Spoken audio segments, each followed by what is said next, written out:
ሰላም ጤና ይስጥልኝ። እንኳን ወደ Ezitech ሚዲያ በሰላም መጣችሁ። እኔ ዘዴ ነኝ። በዚህ ዩቲዩብ ቻናል ላይ ወቅታዊ የሆኑ የቴክኖሎጂ ውጤት ዘገባዎችን፣ አስተማሪ የሆኑ አጋዥ ስልጠናዎችን እንዲሁም ኦንላይን ላይ ገንዘብ የመስሪያ መንገዶችን ማለትም ኢንተርኔት ላይ ገንዘብ ሊያስገኙ የሚያስችሉ ዌብሳይቶችና አፕሊኬሽኖችን ወይም መተግበሪያዎችን ከነ አሰራራቸው ታገኛላችሁ። በየጊዜው የምንለቃቸው ቪዲዮዎች እንደተለቀቁ ወዲያውኑ የማስታወቂያ መልእክት ወይም ኖቲፊኬሽን እንዲደርሳችሁ ላይክ በማድረግ ሰብስክራይብ የሚለውን በመንካት የደወል ምልክቷን ተጭናችሁ ኦል የሚለውን ይምረጡ።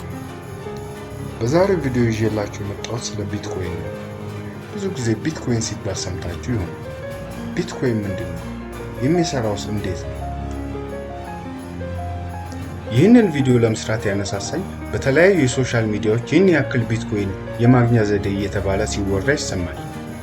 ቢትኮይን ምን እንደሆነና እንዴት እንደሚሰራ ሳንረዳ ቢትኮይንን ለማግኘት መሞከሩ ለብዙ ሰዎች ተስፋ አስቆራጭ ሲሆን አስተውያለሁ። ስለሆነም በማቀርብላችሁ ተከታታይ ቪዲዮዎች ቢትኮይን ምን እንደሆነና ከየት እና እንዴት እንደምናገኝ፣ የት እና እንዴት እንደምናስቀምጥ እንዲሁም በቢትኮይን እንዴት መገበያየት እንደምትችሉ አጭር እና ግልጽ በሆነ መንገድ ለማስገንዘብ እሞክራለሁ። በየሳምንቱ ሐሙስ በመለቅላችሁ ከ15 ደቂቃ በማይበልጥ ተከታታይ ቪዲዮዎች ቢትኮይንን በመግዛት ብቻ ሳይሆን ምን በመስራትና እንዴት እንደምታገኙ አሳያችኋለሁ። ቪዲዮዎቹን በትዕግስት መከታተል ብቻ።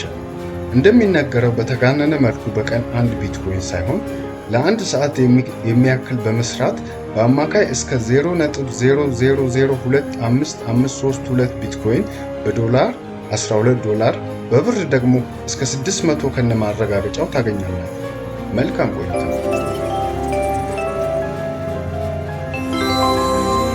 አሁን ያለንበት የአንደኛው ክፍለ ዘመን የዲጂታል ኤራ ይባላል።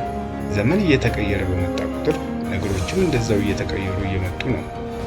በፊት የሆነ መልእክት ከአንድ ቦታ ወደ ሌላ ቦታ ለመላክ መልእክተኛ መላክ ወይም ደብዳቤ መጻፍ ሊያስፈልግ ይችላል። ያ ሁሉ ቀርቶ አሁን መልእክት ለማስተላለፍ ስልክ መደወል፣ ኢሜል ማድረግ ካልሆነ ደግሞ የተለያዩ የቴክኖሎጂ ውጤት የሆኑ የሶሻል ሚዲያዎችን መጠቀም የግድ ሆኗል። እንዲሁም መጻሕፍትን ለማንበብ ወደ ላይብረሪ መሄድ ቀርቶ ኢንተርኔት ላይ በመግባት እንደ ጉግል እና ዊኪፒዲያ ያሉትን ብሮዝ በማድረግ ወይም በማሰስ ስለፈለጉን ነገር ማግኘትና ማንበብ ተችሏል። በሌላም በኩል ፊልም ለማየትና ሙዚቃ ለማዳመጥ በፊት በካሴት፣ በሲዲ፣ በዲቪዲ የምንጠቀም የነበረው በተለያዩ አፕሊኬሽኖች ወይም መተግበሪያዎችን መጠቀም የጊዜው አማራጭ ሆኖ ቀርቧል። ለምሳሌ ሳውንድ ክላውድ፣ አማዞን ሚውዚክ፣ ፓንዶራ፣ ኔትፍሊክስ፣ ስፖቲፋይ እንዲሁም የሀገራችን የሆነው አውታር እና አሪፍ ዘፈን የመሳሰሉ ናቸው። ወደ ዛሬው አርስታችን ስንመጣ የሰው ልጅ በድሮ ጊዜ ለመገበያየት ዕቃን በዕቃ፣ በአሞሌ ጨው፣ በወርቅ በመሳሰሉት ሲገበያይ ቆይቶ ከጊዜም በኋላ የሳንቲምና የወረቀት ገንዘብ መጣ። ይህንንም የገንዘብ አይነት በተለያየ አይነት ዝውውር በመጠቀም ለምሳሌ እጅ በእጅ፣ በባንክ፣ በኤቲኤም፣ በሞባይል ባንኪንግ እየተገበያየበት እስካሁን አለ። አሁን ደግሞ ቢትኮይን የሚባል መጥቷል። ስለ ቢትኮይን ከማውራታችን በፊት ስለ ክሪፕቶግራፊ እና ስለ ክሪፕቶከረንሲ ስለሚባሉ የቴክኖሎጂ ውጤቶች በጥቂቱ ማየት ያስፈልገናል። ክሪፕቶግራፊ የሁለት ቃላቶች ውህደት እና ክሪፕቶስ ከሚለው የግሪክ ቃል የመጣ ነው። ክሪፕቶ ማለት ሚስጥራዊ ማለት ሲሆን ግራፊ ማለት ደግሞ ጽሑፍ ማለት ነው። ስለዚህ ክሪፕቶግራፊ ማለት ከአንድ ሰው ወደ ሌላ ሰው የሚላከው መረጃ የተላከለት ሰው ብቻ እንዲያነበው ተደርጎ የሚላክ ዳታ ወይም መረጃ ማለት ነው። ይህም ማለት በመሃል ሃክ ሊደረግ አሊያም በሶስተኛ አካል ሊታይ፣ ሊቀየር፣ ሊታገድ አይችልም ማለት ነው።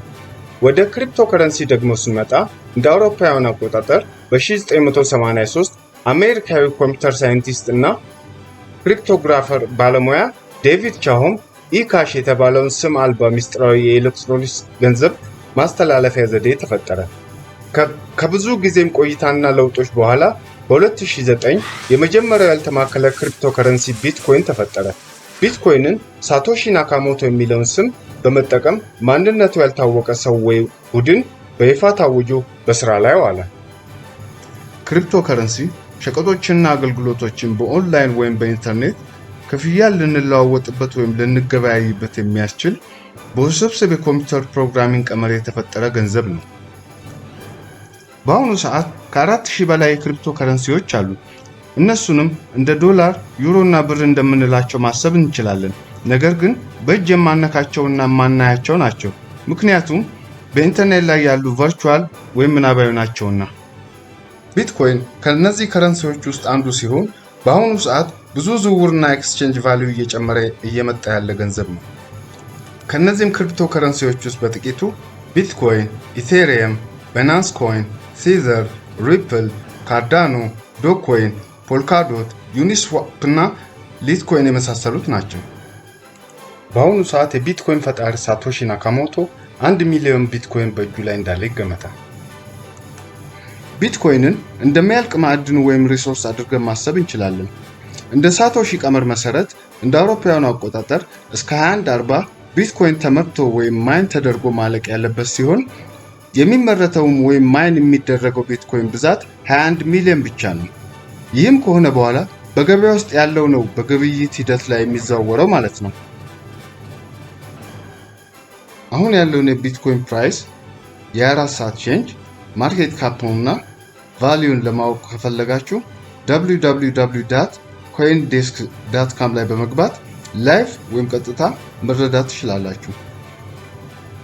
ለምሳሌ እንደ አውሮፓውያን አቆጣጠር በ2010 የአንድ ቢትኮይን ዋጋ 0.008 ሳንቲም የነበረ ሲሆን በአሁኑ ሰዓት የአንድ ቢትኮይን ዋጋ 47975.59 USD ዶላር ሲሆን በኢትዮጵያ ደግሞ 2,141,08 ሳንቲም ነው። እስካሁን እንዳየነው የቢትኮይን ዋጋ በየጊዜው እየተቀያየረና እየጨመረ የሚመጣ ነው። ወደፊት ደግሞ ምን እንደሚሆን አብረን የምናየው ይሆናል። ስለዚህ ቢትኮይን ማለት ያለ ማዕከላዊ ባንኮች ወይም ነጠላ አስተዳዳሪ ሳይኖረው ያልተማከለ ዲጂታል ገንዘብ ነው። ይህም ማለት እንደ ባንክ ያለ እና የተለያየ ገንዘብ ተቋማት ሊቆጣጠሩት አይችሉም ማለት ነው። ስለዚህ ቢትኮይን ባጭሩ በሁለት ሰዎች ወይም በሁለት የኮምፒውተር አድራሻዎች መካከል የሚደረግ የክሪፕቶ ከረንሲ ትራንዛክሽን ወይም ዝውውር ነው። ዝውውሩ ወይም ግብይቱ በኔትወርክ አንጓዎች ወይም ኖድስ በክሪፕቶ የተረጋገጡ እና ብሎክቼን በሚባል በህዝብ በተሰራጨ መዝገብ ውስጥ የተመዘገቡ ናቸው። ይህንንም እንደ ሞባይል ባንኪንግ አድርገን ማሰብ እንችላለን። ነገር ግን በመሃል ያለውን ዝውውር ወይም ትራንዛክሽን የሚቆጣጠረውና ሊያየው የሚችል አካል የለም። ዝውውሩ ወይም ትራንዛክሽኑ የሚካሄድበት ወይም የሚፈጸምበት መንገድ ፒር ቱ ፒር በመባል ይታወቃል። አቻ ለአቻ እንደማለት ነው። ቀደም ብዬ እንደነገርኳችሁ ይህ ሲስተም የሚሰራው ብሎክቼን በሚባል ውስብስብ የኮምፒውተር ፕሮግራሚንግ ሲሆን በፕራይቬት ኪ እና በፐብሊክ ኪ ይፈጸማል። ለምሳሌ አንድ ሰው ይህንን ዲጂታል ከረንሲ ወደ ሌላ ሰው ለመላክ የፐብሊክ ኪን መለያ አድራሻን ይጠቀማል። ይህ መለያ ቁጥር ወይም አድራሻ እንደ ባንክ አካውንት ቁጥር ብለን ማሰብ እንችላለን እና ማንም ሰው ሊያውቀውና ሊያየው ይችላል። ፕራይቬት ኪ ደግሞ ምስጢራዊ የሆነ የግላችን መለያ ሲሆን ይህ መለያ ማለት ወደ አካውንታችን የምንገባበት ፓስወርድ ማለት ነው። ይህ ፕራይቬት ኪ የግላችን ምስጢራዊ ፓስወርድ ወይም ቁልፍ መጥፋት ወይም ሌላ ሰው ማወቅ የለበትም። ምክንያቱም ከጠፋ መልሶ ማግኘት ወይም ሪከቨር ማድረግ አይቻልምና ነው። የዚህ ክሪፕቶ ከረንሲ ወይም ቢትኮይን ማስቀመጫ ዋሌት ይባላል። ገንዘብ ለመቀበልም ሆነ ለመላክ ወይም ለመገበያየት በዚህ ዋሌት በሚባለው ነው። ለምሳሌ ቢትኮይን ከሌላ ሰው ለመቀበል ፐብሊክ ኪያችንን እንሰጠዋለን። ለሌላ ሰው ደግሞ ለመላክ የዛን ሰው ፐብሊክ ኪ ተቀብለነው በፕራይቬት ኪያችን ተጠቅመን ወደ አካውንታችን ገብተን የምንፈልገውን ቢትኮይን መጠን እንልክለታለን ማለት ነው። የዋሌት አይነቶች በሁለት ካታጎሪ እንከፍላቸዋለን። አንደኛው ሆት ዋሌት ሲሆን ሁለተኛው ኮልድ ዋሌት ይባላል። ሆት ዋሌትስ የምንላቸው ዴስክቶፕ ዋሌት፣ ሞባይል ዋሌት እና ሃይብሪድ ዋሌት ሲሆኑ ኮልድ ዋሌት ደግሞ የምንላቸው ሃርድዌር ዋሌት እና ፔፐር ዋሌት ናቸው። ስለነዚህ የዋሌት አይነቶች በሚቀጥለው ቪዲዮ ላይ በይበልጥ አብራራላችኋለሁ። ለዛሬ ይዤላችሁ የመጣሁት ቪዲዮ ይህንን ይመስላል።